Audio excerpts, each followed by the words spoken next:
Hey guys, welcome back. It's Neon. We're going to talk about Final Fantasy VII, the Final Fantasy VII Remake, and how it's pissing some people off.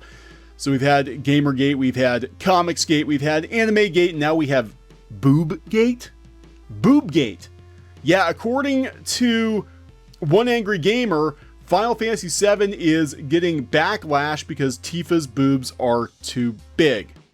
I'm not kidding. Final Fantasy VII Remake's Boobgate thread gets locked on Reddit as worries mount over Tifa's bust size. Now, this is not the first time that activist types have had a problem with Tifa. She's been the subject of, I guess, a lot of controversy off and on throughout the years.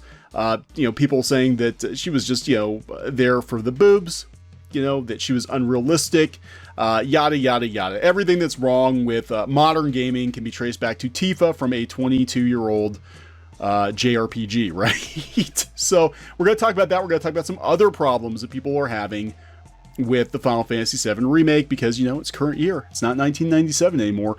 During Sony's most recent State of Play, they unveiled the new gameplay footage and cinematics for the upcoming Final Fantasy VII Remake. During the footage, we were treated to our first-hand look at Aerith as well, or is that Aerith? Is it Aerith or Aerith? Depends on who you ask. As well as a few other characters. However, one of the main playable characters from the original game was nowhere to be seen. Tifa Lockhart.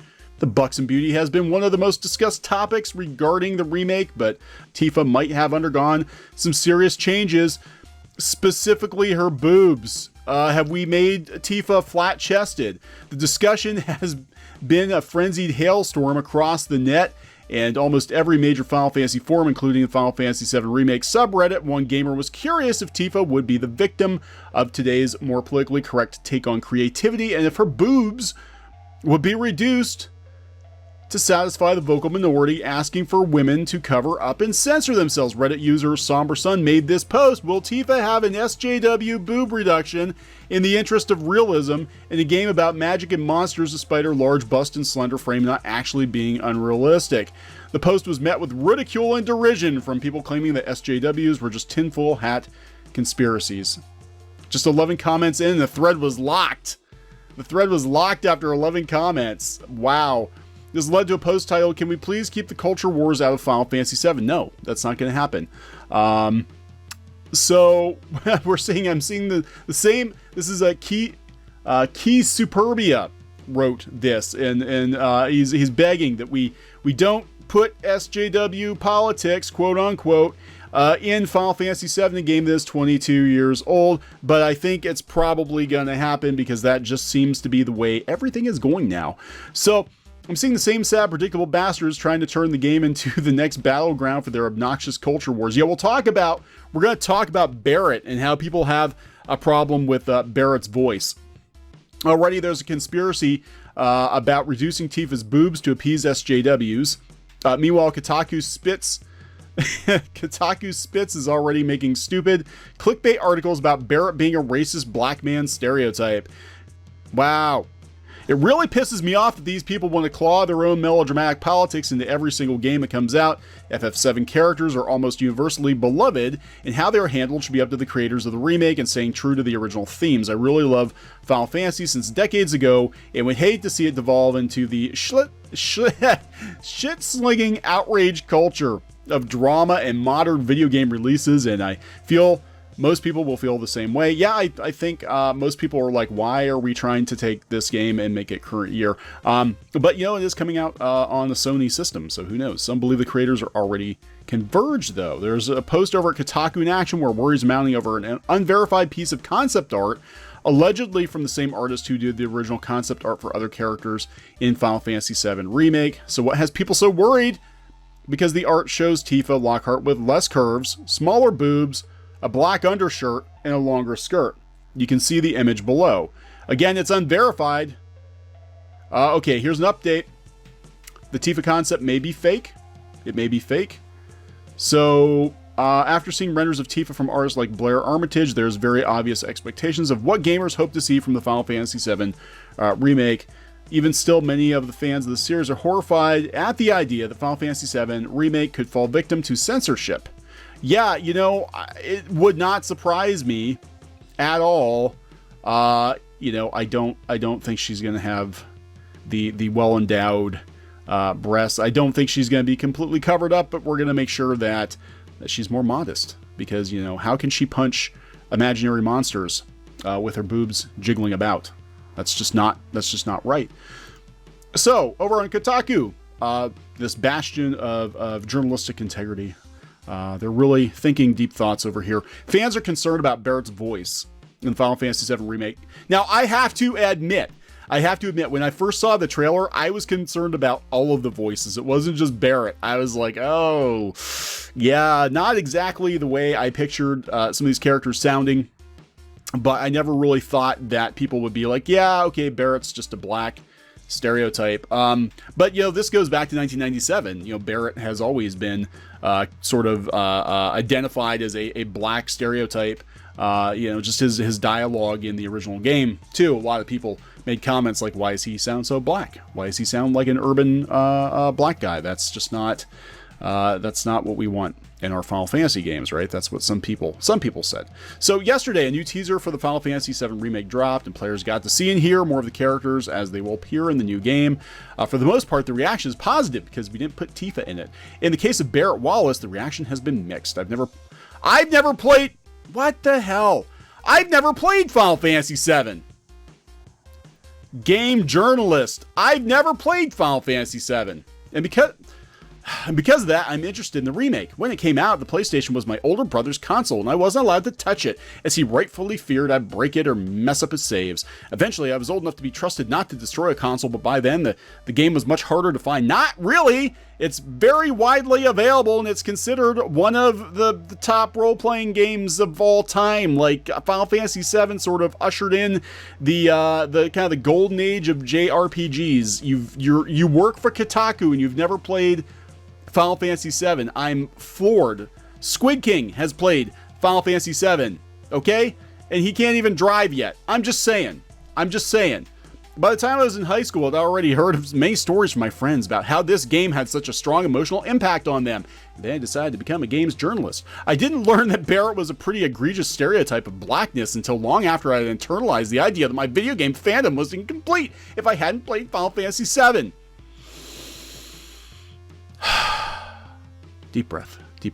My God. This is why are these sites failing? Because they have people talking about games and they don't understand gaming culture. They don't play important games. So basically, people talked about how awesome it was in high school. When you got to college, you decided that you were going to play Final Fantasy VII because you want to be a games journalist, and you have to. Barret is a stereotype of a gruff black man in the English translation of the original game. I will give them that. Is this a him or a her? I don't know. I will give them that. The translation of Final Fantasy VII, you know, wasn't that great. I mean, hell, we didn't even know what was going on half the time of the game, but it was still pretty awesome. But, you know... in Kotaku video producer Tim Rogers' analysis of the translation, he points out how the English translation, which he says was done by a single person in 2 weeks, inserted that characterization after the fact. Barret's characterization in this version involves an exaggerating black dialect, and his retranslated dialogue now also emphasizes Americanized ideals about masculinity. So Barret is not just an urban black man talking stereotypically urban-ish, right? And sounding black, whatever that means. I don't even know what that means. But he's also a toxic male. Because, you know, he's got a freaking gun for a hand.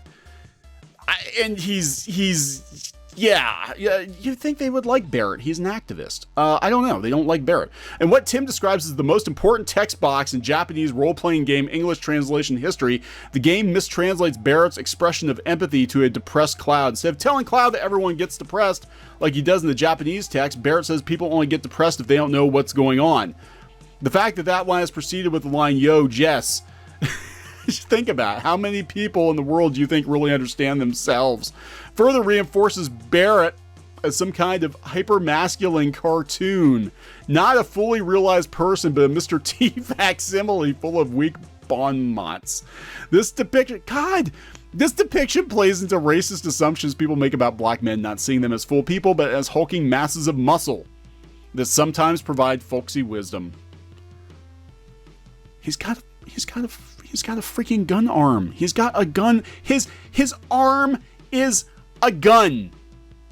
It's a gun. Of course he's hyper-masculine. In the trailer for Final Fantasy VII, the voice acting for Barret really leans into that Mr. T characterization. It's something that some fans had hoped would change in the process of remaking the game. Some fans, the fans who just played it last year for the first time, and they're frustrated it didn't. Kotaku puts it succinctly in a tweet. I asked Paul how he'd try to modernize the character, and he told me it's something he thinks about all the time, especially as someone who watches anime on occasion.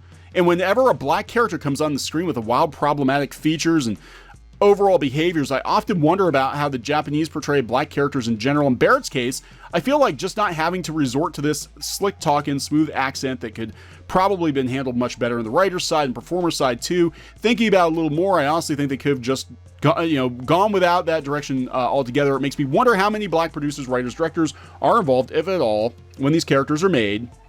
And now they could have been modernized responsibly in the right hands.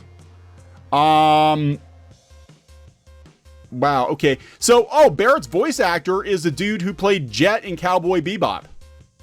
He's the dude who played Jet in Cowboy Bebop. Okay, so I am not going to criticize... Well, look, my own reaction to the trailer was this is not exactly how I pictured these characters sounding. Actually, I had a bigger problem with Eris. I was kind of like, God, she sounds kind of... I don't know. She doesn't sound. I always thought Eris would be more kind of soft-spoken, and she seems just kind of.